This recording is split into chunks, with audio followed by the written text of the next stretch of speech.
कैसे हैं आप सभी। नमस्कार, मैं त्यागराज त्यागरमिया अमरीश आप सभी का स्वागत करती हूँ चैनल पर और प्रार्थना करती हूँ प्रभु से कि आप सभी स्वस्थ और सुरक्षित रहें, खिलखिलाते रहें, मुस्कुराते रहें। और आज की कहानी की शुरुआत करती हूँ। आज की कहानी एक बच्ची की है, 12-13 साल की बच्ची। कन्नौज के तिरवा थाना क्षेत्र में रहने वाली ये बच्ची अपनी बुआ के साथ गई थी किसी काम से लखनऊ, और उधर से आते हुए या जैसे भी हो ये लोग पहुंच जाते हैं कन्नौज के चंदनपुर महाविद्यालय में, जो कि कन्नौज के पूर्व ब्लॉक अध्यक्ष और वह पूर्व में सपा के नेता भी रहे हैं। वहां पहुंच जाते हैं और समय था 11 अगस्त 2024 की देर रात 11 बजे के आसपास। ये लोग नवाब सिंह यादव के कॉलेज में पहुंच जाते हैं। ये बच्ची क्या पहुंचेगी, बच्ची को लेकर उसकी बुआ वहां पर गई थी और रात के लगभग 1:30 बजे थे। घटित होती है, क्या घटित होती है और क्या होता है आती हूँ आपको। कहा था कि वह अपनी गाड़ी से उनको गांव में छुड़वा देंगे। फिर कॉलेज में क्या हुआ था आपको लाइव प्रूफ में दिखाती हूँ, वीडियो दिखाती हूँ। बस आपसे एक छोटी सी विनती, हमेशा की तरह प्लीज चैनल को सब्सक्राइब करके मेरे परिवार का सदस्य बन जाइए। घंटी दिखाई दे रही है, उसको दबाकर ऑल पर प्रेस भी कर दीजिए।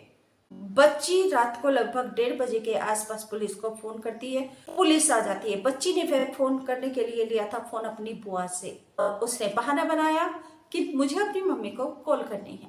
बुआ ने फोन दे दिया, लेकिन बुआ से फोन लेकर बच्ची ने पुलिस को कॉल कर दी और पुलिस आ गई वहां पर। जब पुलिस ने वहां पर आकर जो दृश्य देखा वह हैरान रह गई, और आप भी वीडियो में देखिए, आप भी हैरान रह जाएंगे। बच्ची के बदन पर टॉप नहीं था, पूर्व ब्लॉक प्रमुख था और सपा का पूर्व नेता था।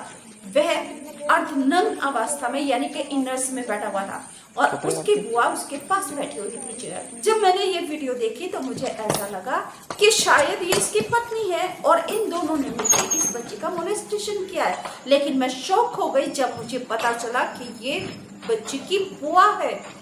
एक बुआ ऐसा कैसे कर सकती है। कहते हैं ना, एक कहावत हमने माता पिता सुनी कि डायन भी साथ घर छोड़ती है, इसने तो अपना भी घर नहीं छोड़ा। ये बोल रही है कि नवाब सिंह मेरे भैया हैं। और नवाब सिंह जब पुलिस गई तो उन्होंने पुलिस के एक और उस बच्चे से बातचीत की। बातचीत में बच्चे ने बताया कि उसका टॉप उतारा और बुआ उसको यहाँ पर लेकर आई। पहली बात तो यही, बहुत सारे सवाल जो भी देखेगा, जो भी एक अनजान व्यक्ति के मन में भी सबसे पहले ये सवाल उठता है कि एक बुआ टिल लेट नाइट 11 बजे किसी के घर पर क्यों गई। जानकारी मिली है, सूत्रों ने बताया कि नवाब सिंह की माता का देहांत हो गया।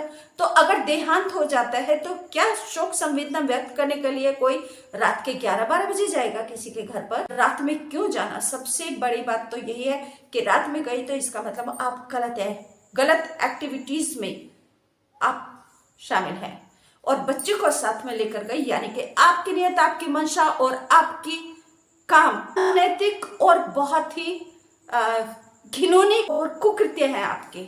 आप एक सम्मानित महिला नहीं है, आप एक इज्जतदार सम्मानीय महिला आपको नहीं कहा जा सकता। आप अपनी भतीजी को लेकर गैर समय दूसरों के घर पर, दूसरों के कॉलेज में जाते हैं। आदमी पड़ोस में भी नहीं जाता 11 बजे, तो आप दूसरे के शहर में, दूसरे के कॉलेज में पहुंच गई। नवाब सिंह को पुलिस ने गिरफ्तार किया। वीडियो में देखिए किस तरीके से नवाब सिंह लेटा हुआ है और बच्ची की बुआ उसके पास बैठी हुई है। लग रहा है बिल्कुल जैसे हस्बैंड वाइफ को फंसाया जा रहा है। सूत्रों से जानकारी ये भी मिली है कि जो महिला है बच्चे की बुआ है, उसके नवाब सिंह के साथ रिलेशन थे, अवैध संबंध थे पिछले 8-9 सालों से। और बुआ खुद बोल रही है कि मेरे नवाब सिंह भैया से 8-9 ऐसा नहीं कर सकते, इनको फंसाया जा रहा है। सपा के दूसरे नेता इनको, जिसमें उन्होंने जयसिंह का नाम भी लिया और उन्होंने बताया कि समय आने पर सबका नाम मैं बताऊंगी। लेकिन जब उनसे पुलिस ने पूछा कि भाई कौन फंसा रहा है और कैसे फंसा रहा है, तो कुछ नहीं बोली। अंदर मौजूद होते हैं, हमारे आसपास मौजूद होते हैं। ली गई है 2014 को पुलिस ने एफआईआर दर्ज कर ली।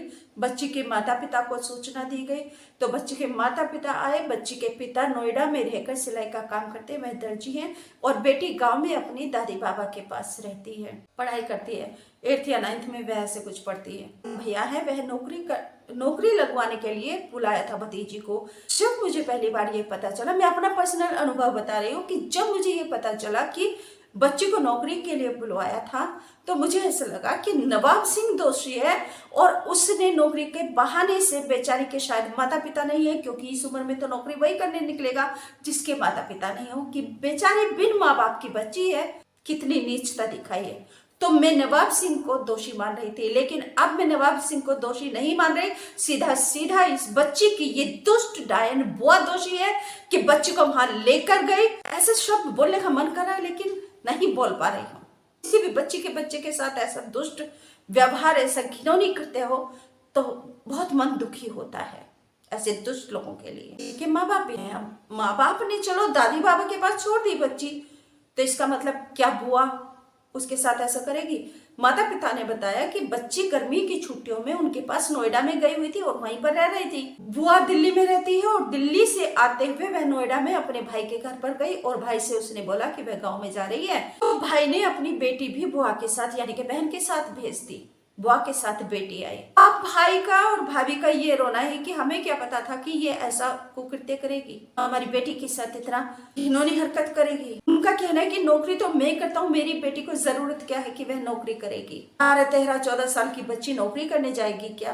क्यों लेकर गई ये बिना समय? उनका कहना बिल्कुल ठीक है, उनका जायज है बिल्कुल। अब उन्होंने बुआ के खिलाफ भी FIR दर्ज करा दी है। पहले तो बुआ घूमती रही, कोर्ट में भी, कचहरी में भी और पुलिस में भी चक्कर काटती रही, लेकिन जब से बुआ के नाम की FIR हुई है तब से बुआ अब गायब है। पुलिस ढूंढ रही है। अब पुलिस ने 5-6 टीमें बनाई है, जिसमें सर्विलांस की टीम है, क्राइम ब्रांच की टीम है और ये सारी टीमें अब बुआ को ढूंढ रही है। लेकिन बुआ 14 तारीख तक पुलिस थाने में और कचहरी में देखी गई, लेकिन जब उसके नाम की रिपोर्ट लिखी गई, भाई भाभी ने लिखवा दी, तब वह पुलिस थाने से ही कहाँ गायब हो गई, कचहरी से कहाँ गायब हो गई, उसका कुछ नहीं पता है। अब सूत्रों से जानकारी ये भी मिल रही है कि अगर वह आज या कल में नहीं मिली तो पुलिस उसके ऊपर इनाम भी घोषित करेगी। उसने बोला कि